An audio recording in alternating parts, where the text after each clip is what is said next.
बहुत तकलीफ है और नहीं हो रहा काम, बहुत दिनों से लगे हो नहीं हो रहा, हरा मूंग ले जाओ। मूंग के दाने तो रहते हैं घर में, केवल 31 मूंग के दाने लेकर जाइए, 31 चावल के दाने लेकर जाइए और 31 ही बेलपत्र लेकर जाइए। जिस दिन सोमवार की अष्टमी हो, कौन से दिन? सोमवार की अष्टमी हो, उस दिन शंकर जी के मंदिर में जाओ, 3 चीज लेकर जाओ, मूंग के दाने, चावल, बेलपत्र। चावल जो 31 लेकर गए हो, अपनी कामना कर कर शंकर जी की देहली पर रख दो, चौखट पर, कहीं पर भी एकांत में उसको रख दिया जाए। मूंग के जो दाने लेकर गए हो 31, वो नंदी के पास में, जो नंदी का पांव ऊंचा रहता है उस पांव के पास रख दीजिए। और जो 31 बेलपत्र लेकर गए हो, वो 31 बेलपत्र अशोक सुंदरी वाली जो जगह है, आपको पहले बताया है कथा में, अशोक सुंदरी जी का स्थान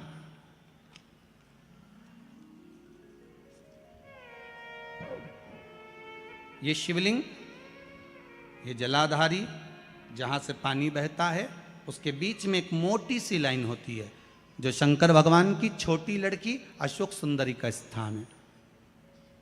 शिव जी के 13 बच्चे हैं, 13 बच्चे में सबसे छोटी लड़की अशोक सुंदरी यहीं पर विराजमान होती है, जहां से पानी नीचे गिरता है।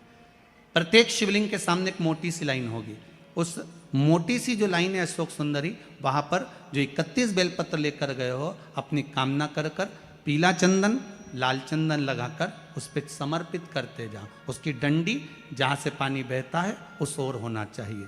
आप निवेदन कर कर देखो, एक सोमवार की अष्टमी पर कर कर देखना, दूसरी सोमवार की अष्टमी आएगी, अपने आप आपका काम हो गया होगा। बाबा से निवेदन तो करो, क्यों भटक रहे?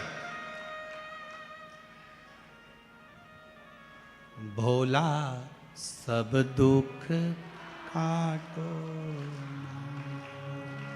शिव शंकर जपूं तेरी माला, भोले बाबा जपूं तेरी माला, भोला सब दुख काटो,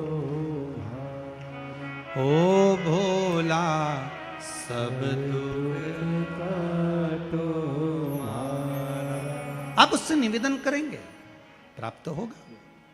शिव तत्व में जो सुख है वो सुख कहीं नहीं।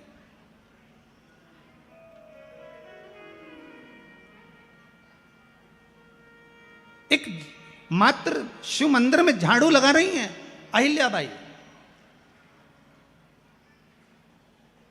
साधारण सा भाव है, केवल एक झाड़ू।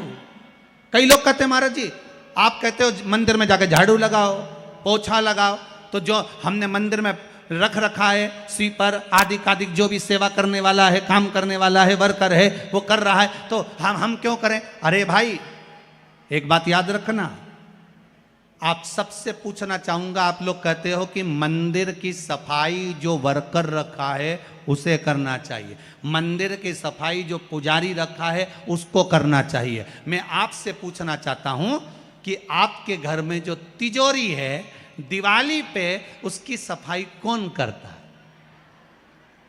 नौकर करता है? अरे बोलते तो जाओ। नौकर करेगा? नहीं। वर्कर करेगा? नहीं। स्वीपर करेगा? नहीं। तिजोरी की सफाई कोई दूसरा नहीं करता, तिजोरी की सफाई हमें करना होती है। उसी तरह मंदिर की सफाई ना पुजारी करे ना कोई वर्कर करे, जो दर्शन करने जाए वो करे, क्योंकि ये तिजोरी है हमारी, ये तिजोरी है हमारी, यहां से हमें मिलता है, ये मेरा देव अधिदेव महादेव देता।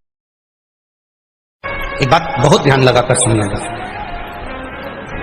एक बेलपत्री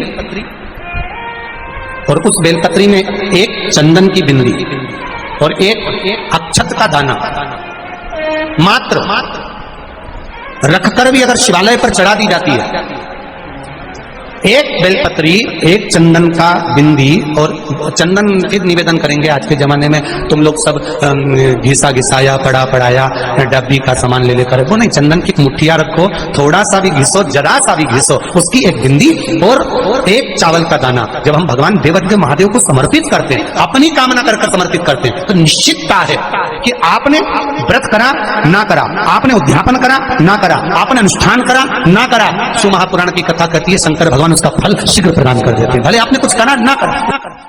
कंस को लगा कि बड़ी सुंदर हो गई, ये बड़ी सुंदर दिख रही है, बड़ी सुंदर है, ये क्या चंदन लगाएगी। कुब्जा से पूछा तुम क्या चंदन लेकर आई हो, क्या तुम चंदन लाई हो।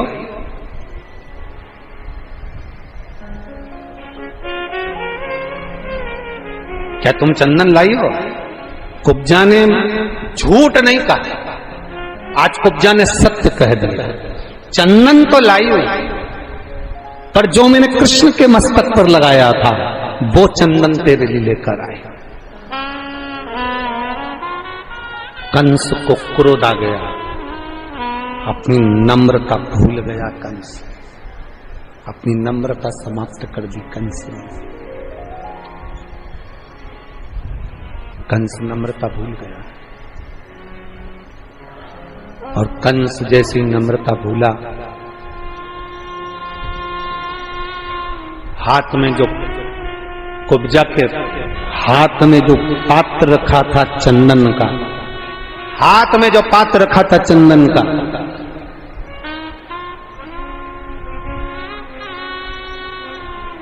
कंस ने अपने दूतों से कहा कि इसके हाथ से पात्र लेकर बाहर फेंक दो।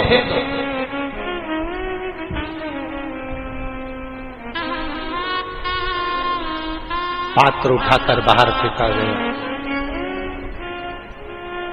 कुब्जा को अब शब्द कहकर, ताना देकर, गालियां देकर, आड़ा टेढ़ा कहकर कंस ने कुब्जा को भगा दिया।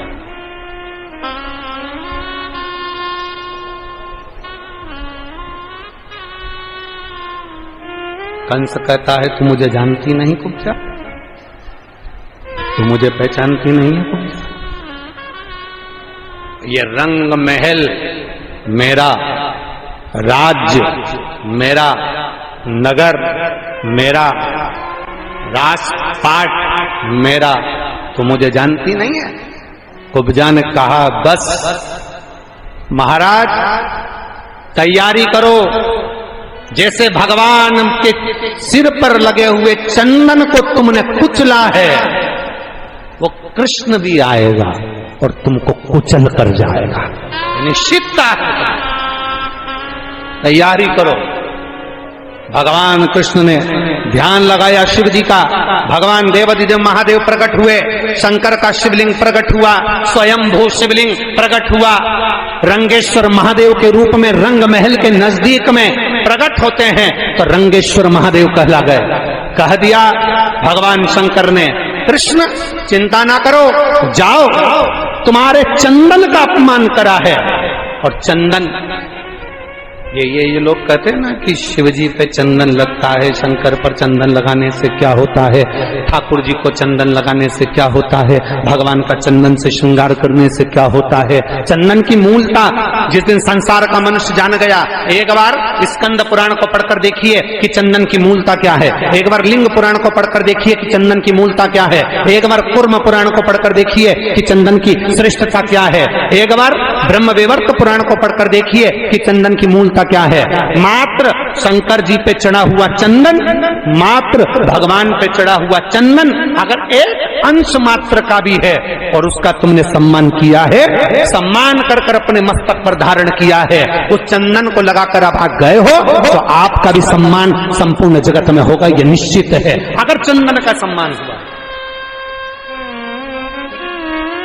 अब आज के जमाने में चंदन तो गायब हो गया, अष्टगन चालू हो गया। क्या चालू हुआ है? अरे बोलो बोलो, जम के बोलो जरा। अष्टगन।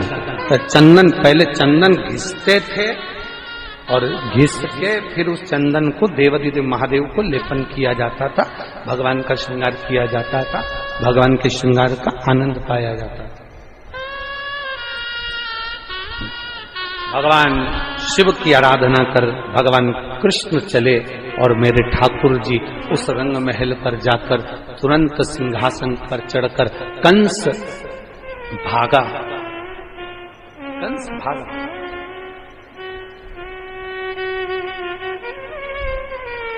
कब तक भागे?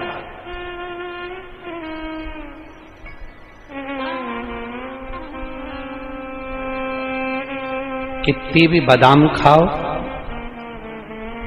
कितने भी रसगुल्ले खाओ, कितनी भी बादाम, काजू, पिस्ता कुछ भी खाओ, चाहे कितना भी ब्यूटी पार्लर में जाके तैयार हो जाओ, तो भी तुम भगवान को धोखा नहीं दे सकते। मौत तो 7 काले में आ जाती है, तो वो आती जरूर है।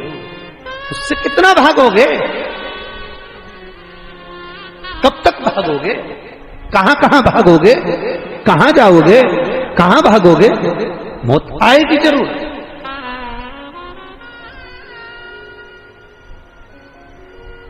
बस इतना याद रखना कि मृत्यु तो सबकी आना है, मौत सबकी आना है, प्राण सबके जाना है, अंत समय सबका आना है, सबके प्राण जाएंगे, सबकी मृत्यु होगी। पर एक बात का स्मरण अपने अंदर रखना कि अंत समय में उस परमात्मा को याद करते रहना। महाराज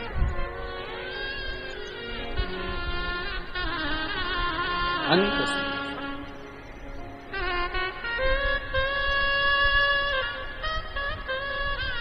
अंत समय प्रभु वचन दिया तो निभाना पड़ेगा।